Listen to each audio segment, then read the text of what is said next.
പ്രാർത്ഥന എന്നത് ദൈവത്തോടുള്ള മനുഷ്യൻ്റെ പ്രണയമാണ്, ഇഷ്ടമാണ്, സ്നേഹമാണ്. പ്രണയമെന്നാൽ മനുഷ്യൻ്റെ ഹൃദയത്തെ ദൈവത്തിൻ്റെ ഹൃദയത്തോട് ചേർത്ത് വയ്ക്കുന്നതാണ്. ചേർത്ത് വയ്ക്കുന്നതാകട്ടെ ദൈവത്തിൻ്റെ ഹൃദയവുമായി മനുഷ്യ ഹൃദയം അലിഞ്ഞ് ഒന്നാകുന്നതിന് വേണ്ടിയാണ്.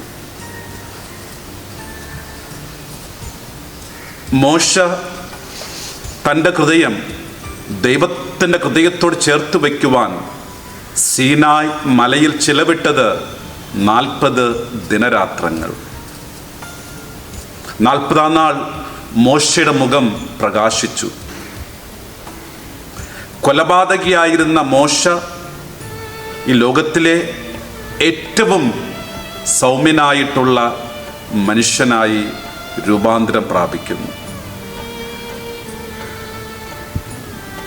വിശുദ്ധ അഗസ്റ്റിൻ തൻ്റെ ഹൃദയത്തെ ദൈവത്തിൻ്റെ ഹൃദയത്തോട് ചേർത്ത് വയ്ക്കുവാൻ വൈകിപ്പോയത് കൊണ്ട് ഇപ്രകാരം പറയുന്നു: ദൈവമേ, ഞാൻ എത്ര വൈകിപ്പോയി എൻ്റെ ഹൃദയം അങ്ങയുടെ ഹൃദയത്തോട് ചേർത്ത് വയ്ക്കുവാൻ.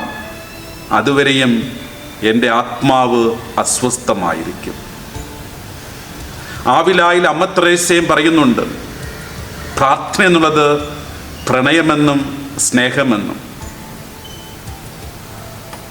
സ്നേഹിക്കുന്ന 2 വ്യക്തികൾ, 2 കമിതാക്കൾ തമ്മിലുള്ള സ്നേഹ സംഭാഷണമാണ് പ്രാർത്ഥനയെന്ന് അമ്മ ത്രേസ്യ പറയുകയാണ്.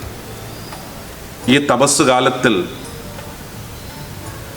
നാം ഓരോരുത്തരും നമ്മുടെ ഹൃദയത്തെ ദൈവത്തിൻ്റെ ഹൃദയത്തോട് ചേർത്ത് വയ്ക്കാം.